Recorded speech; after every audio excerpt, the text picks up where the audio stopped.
Israel और Hamas के बीच जंग जारी है। दोनों के बीच संघर्ष अब लगातार बढ़ रहा है। इजराइल ने भी बमबारी तेज कर दी है। दोनों तरफ से हुए हमलों में अब तक करीब 1000 से ज्यादा लोग अपनी जान गंवा चुके हैं। वहीं करीब 4000 से ज्यादा लोग इस दौरान घायल भी हुए हैं। इजराइल और हमास के बीच बढ़ते संघर्ष को देखते हुए पूरी दुनिया एक बार फिर से टेंशन में आ गई है। ये जंग दुनिया के लिए अब मुसीबत का सबब बनती जा रही है। अगर ये जंग यूं ही जारी रही तो इसका सीधा असर भारत पर पड़ता नजर आ रहा है। भारत में पेट्रोल डीजल के दाम एक बार फिर से बढ़ जाएंगे। इस जंग से भारत को एक दो नहीं बल्कि 3 बड़े झटके लग सकते हैं। इजराइल और हमास के बीच जारी जंग से भारत को कौन कौन से झटके लग सकते हैं, चलिए जानते हैं। पहला झटका, इजराइल और हमास में जारी इस जंग का असर कच्चे तेल की कीमतों में बढ़ोतरी के रूप में दिखाई देने लगा है। जंग के बाद से अब तक क्रूड ऑयल की कीमतें 4% से अधिक बढ़ गई है। मिडिल ईस्ट बड़ी मात्रा में कच्चे तेल का निर्यात करता है। ब्लूमबर्ग की एक रिपोर्ट में रैपिडन एनर्जी ग्रुप के प्रेसिडेंट और व्हाइट हाउस के पूर्व अधिकारी बॉब मैकनेली ने कहा कि अगर ये संघर्ष ईरान तक फैलता है तो फिर तेल की कीमतों पर असर दिखेगा।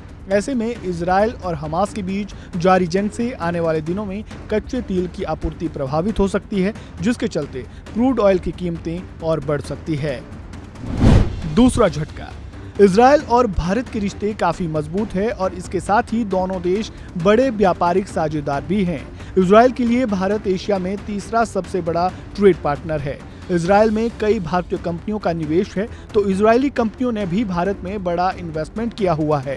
दोनों देशों के बीच एक्सपोर्ट इंपोर्ट पर नजर डालें तो वित्त वर्ष 2022-23 में भारत ने इजराइल से 1400 से अधिक तरह के आइटम इंपोर्ट किए हैं। यही वजह है कि हमास की ओर से हमला करने के बाद पीएम मोदी ने इजराइल का समर्थन किया था। ऐसे में ये लड़ाई अगर जारी रहती है तो इसका असर भारतीय बाजार में भी देखने को मिलेगा।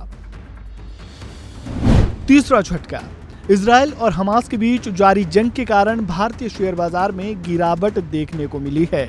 सोमवार 9 अक्टूबर को शेयर बाजार की शुरुआत सेंसेक्स में 451 अंकों की बड़ी गिरावट के साथ हुई।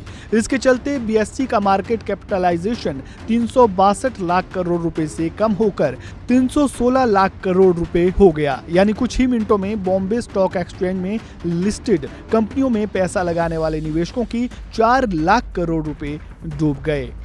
अब अगर इजराइल और हमास के बीच जंग यूं ही जारी रही तो आने वाले समय में भारत और दुनिया के कई देशों को नुकसान उठाना पड़ सकता है।